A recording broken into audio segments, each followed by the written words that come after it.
Hey guys, I am John Carrick, author of Legacy of a Mad Scientist and The Legend of Ashley Fox. Today we are looking at Rocket Girl number 5. So I did look up the publication history just so I knew what was going on. There was a 3-month gap between 3 and 4, and then a 2-month gap between 4 and 5. And this one, after this, between 5 and 6, there's a year. So, kind of what's happening, Marvel has hired Amy and I think Brandon too to work on a couple different titles. Excuse me. And so they don't have time for this. And you will notice this art is much less cleaned up. This is much rougher. This book is much rougher than the last two. And you'll be able to see it in the black and white stuff, the artist edition pages that they post at the end. I really love this. I'm thinking about a similar character for my series, but more it's just armored cops and one of them loses his helmet and some kids are running around with it. It's what it is the outfit, you know. It's sort of a Judge Dredd kind of a helmet, like a bucket head helmet. That would just be fun for kids to take and get chased around. So this starts off with Dae-young lying on the floor in Grand Central Station after she is just blown up through a tunnel, being chased by the Hawk cycles. And this book still, yesterday I mentioned head hopping a little bit. In novels, now it wasn't always like this in novels because the old novels obviously, I want to look into Dickens and see if they did head hopping in his stories. I think Great Expectations was all with the main character. I don't think you got anything else. So anyhow, here is Dae-young laying on the floor of Grand Central Station, and this is a really cool first few pages. I really like this. The scenes in this story are either great or terrible. And they're all drawn great. The mediocre stuff is so bad that it's terrible because the good stuff is so good. That's a tough thing to struggle with as a writer. And this is the height of the secret culture war, so it's very diversified. It's very woke without being loud about it. They are in Grand Central Station, and all these people recognize her from the news. And they're like, the cops are going to find you. The cops are right up here above the crowd. But the crowd strips her out of her gear and covers her up with, they put bracelets on her. They take her helmet off, her sirens off, her shoulder pads. Shoulder pads will not keep you from a dislocated shoulder, you know? They're just going to keep the scrapes and scratches down.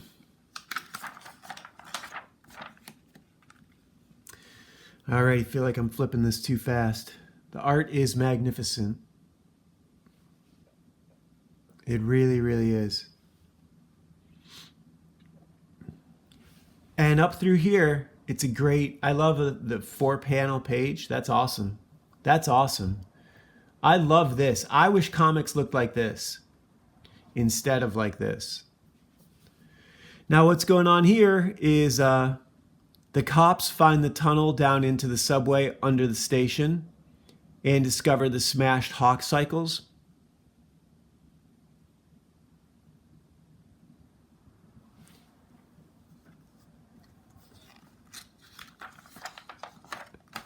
And one guy is still alive.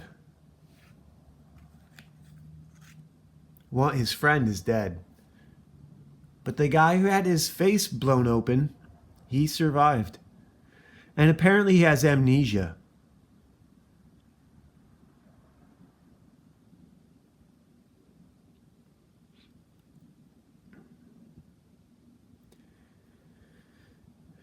Are you guys seeing how rougher this artwork is?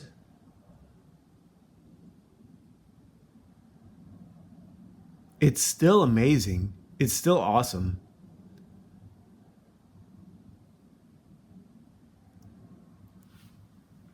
Oh, sorry, it's all shining on the side.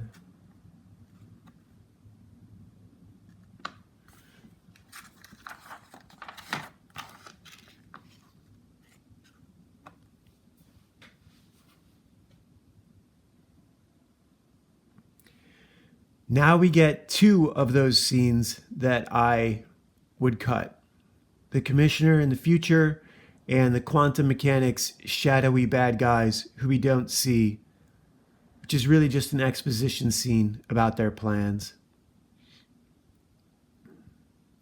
Quantum mechanics has revoked the teen police's charter, so they're not police officers anymore. Apparently they can do that as a corporation. And here they're saying that it wasn't the jetpack that they needed to send back, it was Dae-young herself.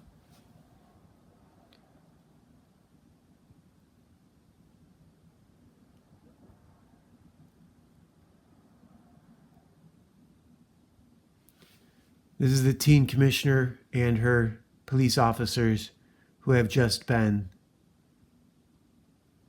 let go, to say it politely.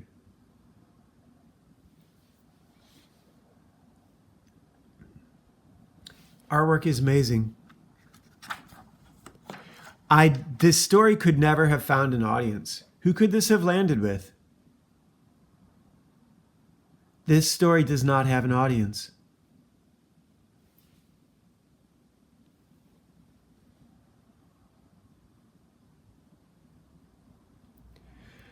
Anyhow, here we are back at the university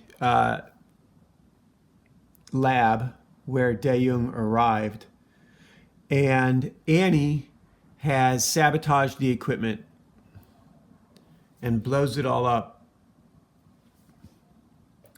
If this was the plan from the beginning, then I am not a fan of this author, this writer. This character ruined your story. This isn't I could say this breaks too many story rules. This isn't a story about Dae-young. This isn't a story about Annie. It's not a story about the detective. It's not a story about the professor. This is a story about the writer and the artist. None of these people are... This breaks so many good storytelling rules that it just becomes a series of events. This is a series of events in which certain people played roles. This is not a story. Is characters facing challenges and overcoming them and becoming. They don't have to become better people, but their choices have to change them, preferably for the better. But they have to have. And these choices do have life-changing consequences. They certainly do. This story just feels like it's meandering without a destination.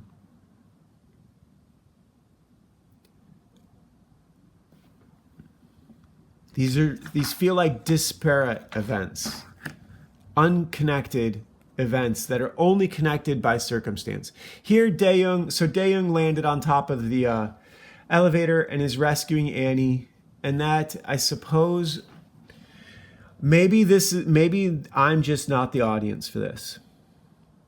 It's beautiful. It's really well drawn. It's a little too unbelievable.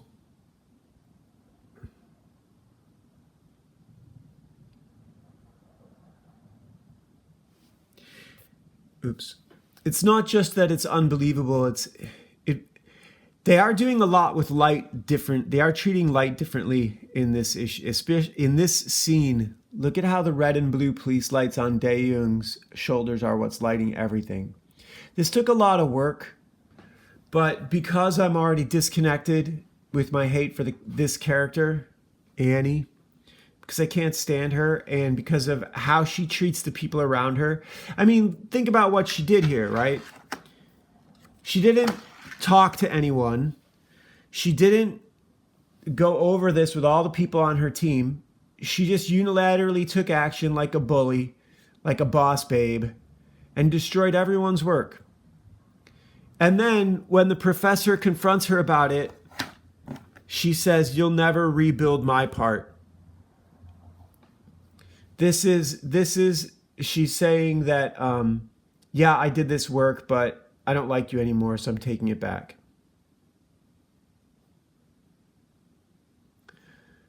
And she decided for everyone. Not really a team player. But now Dae-young rescues her.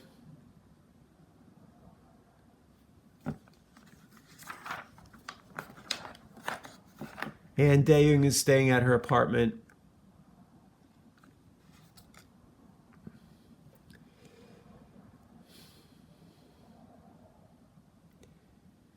You know, here's an interesting bit.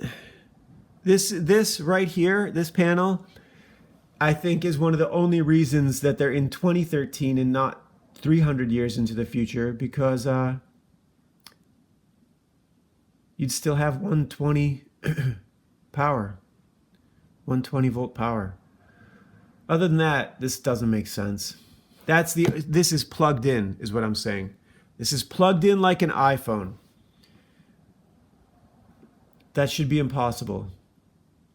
Her future should be so far in the future that that's impossible. Also, the coloring looks a little bit different. This issue. This is the shot where I was able to tell the pencils are really rough. I was able to tell all the way through. You can tell it on the clothing, on the. Yeah, this issue is it's really the story that breaks it. It's really the story. Anyhow, that's it. It is over. This is where it ends. It will be a year. They said September 17th, but it ends up being a year before Rocket Girl number 6 comes out. Rocket Girl number 6.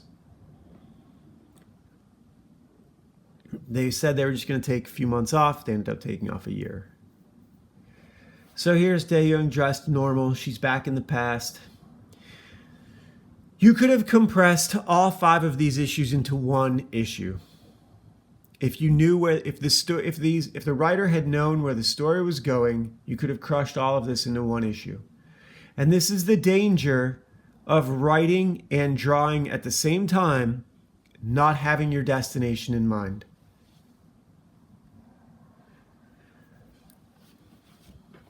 There is some good art back here. So this is from the last issue. Look at how beautiful this is. Look at how clean these lines are.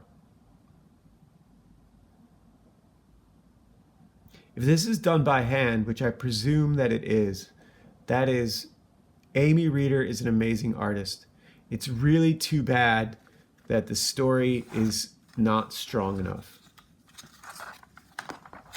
Here is the shot where we can see how rough these pencils are, how unfinished these pencils are. The crosses, the lines, where the lines meet, and it was not cleaned up. I didn't look and see if they had hired an inker or a colorist. I haven't looked at that at all through this entire series.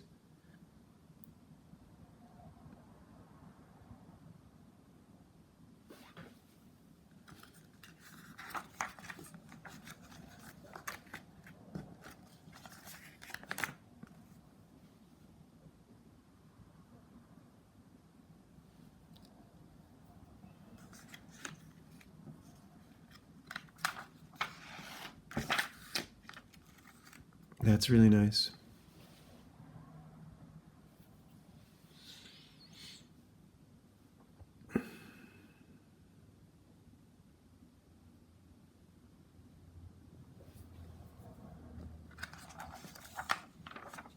Wow, that's beautiful. That's great.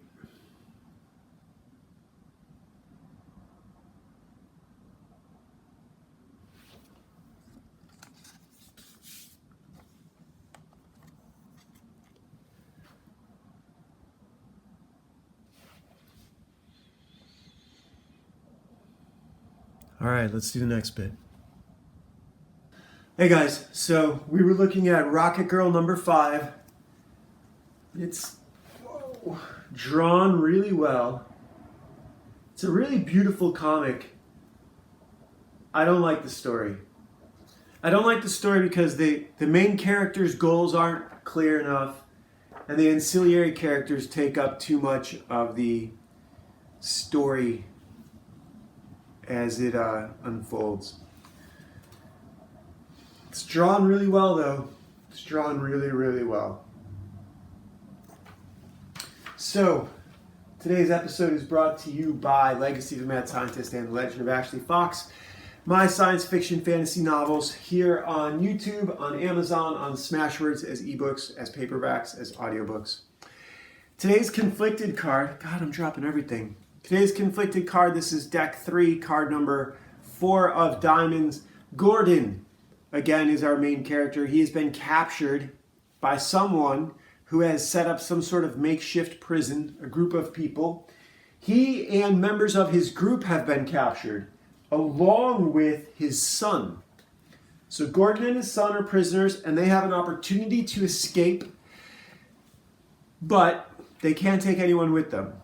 So Gordon can escape and leave his friends, or he can try and destroy the entire compound and free everyone, only that's very risky for everyone involved. What do you do? Take the risk. Don't leave your friends behind. Destroy the entire prison.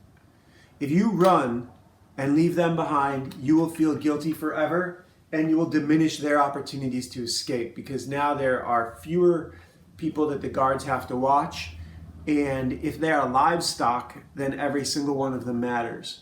So that's one of the things you're going to have to worry about in a world without rule of law. Human livestock pens. Destroy that entire compound. Kill everyone involved. Take the risk. And yeah, what else do I have to talk about? All the chaos going on in the world. I didn't mention Trump's bid. I think Trump fans will say that Trump was trolling. Trump Zionists will say that he is serious. I suspect that he was serious when he said he was going to kick out all the Gazans and send them to Egypt and Syria and build a waterfront resort. Trump's serious. He doesn't care. He doesn't give a shit. He'll do that. He will fucking do that. And, whatever. That's why he's clearly owned by the Zionists, the globalists, the Jews, It is interesting all the other stuff that he's doing that they're not able to stop him from doing, which leads me to believe, as some people I know would claim, that his whole bid to take over Gaza is a troll because he knew that it would backfire and blow up, sort of demand the moon and everyone will say, go ahead and try it. So maybe that's what's going on with the Gaza thing. I don't give a shit anymore. I don't care anymore. I really don't. I am Peter Parker in the beginning of Amazing Fantasy number 15. I'm out for me right now. I need to secure my retirement. I've spent my whole life being Peter Parker, pretending I had power and trying to help others, working my tail off and never getting anywhere. And it's frustrating. And obviously, I can come out here and say I'm just about me, but my brand is about helping. So that's nonsense. I'm already contradicting myself. Alpha Channel is about encouragement. It's about not giving up. It's about why do we fall, Bruce? As they said in Spider-Man. Yeah, that's what this channel is about. And I'm facing a challenge that is going to be with me for the rest of my life. My life is not going to get any easier. So I don't know what tomorrow is going to bring. I didn't get a chapter written last night, and I haven't gotten anything drawn today. This is the first thing I've gotten done. I ate a little bit and read a comic book. So yeah, I hope you guys are doing well. I hope everything is working out for you. Spend some time writing, drawing, hanging out with the people you love. I hope you share some laughs. Have a great Thursday, and I'll talk to you tomorrow.